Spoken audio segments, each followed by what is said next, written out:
He suffers from EB, a genetic condition that causes uncontrollable outbursts of wounds and blisters across the skin. His skin in turn struggles to repair itself, and he is thus left covered in open wounds across his body. Another name for my condition is actually butterfly baby, because the wounds are everywhere and you're just wrapping the bandage and it's like a cocoon. Butterfly Boy, a story of patience. What's it like living with this skin condition? It's hard because I have to basically, I'm immobile for the most part. So my day entails me being on my bed for the most part. I can't really walk. You just look at the way people walk and run and you can't help but think, I wish I could do that. Like, how does that feel? As difficult as this was all to hear, the treatment process Basit goes through is another tribulation in and of itself. For hours on end, he sits like this, cutting, wrapping, bandaging, and applying ointment just to maintain the status of his condition. Basit, do you do this every day? Every day. If I don't do it every day, it passes and oozes and smells and stuff, so I've got to do it every day. On a bath day, it takes 6 hours. On a normal everyday thing, it takes like 4 hours.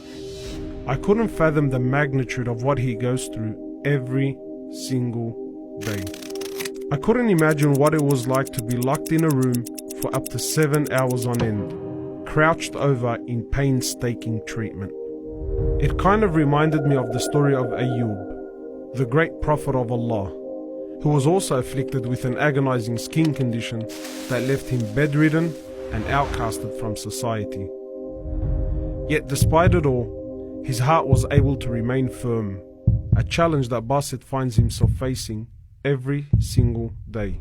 How important is faith to you in your condition? I think without faith, if I'm brutally honest, what is my life without faith? I would have considered suicide a long time ago, because I don't know. For me personally, I'm speaking to myself. What is just all of going through all of this pain, the day by day, going through these hours of just hardship and pain and suffering, and seeing others like suffer because of you as well, to a certain extent. And what's the point? If there's no faith, what's the point? If at the end there's nothing there, what's the point? Islam gives meaning and purpose to his suffering like nothing else could. It was simple: stay patient today and attain Allah's pleasure tomorrow. When I hear about the mercy of Allah subhanahu wa ta'ala, when I hear about His promise, the thought of being able to be with Him, persevering and struggling to be with Him, like faith, it's something that's so easy for me to reconcile with as well. It's like, this is not our utopia. Persevere, have some sabr, and inshallah, in the day of judgment, inshallah, we'll see the fruits of our labor. This gives me purpose. The perseverance Basit shows is nothing short of inspiring. He understands that life is a test, and he's in a race to stay steadfast until the very end. 2 years ago, Basit's older brother Milad preceded him in this race and sadly passed away. Like Basit, Milad also suffered from EB, but in his case, it was much worse. And how was that like to lose your brother? It's really hard in that sense when you lose a part of you. Not having him around, that support, I learned so much from him.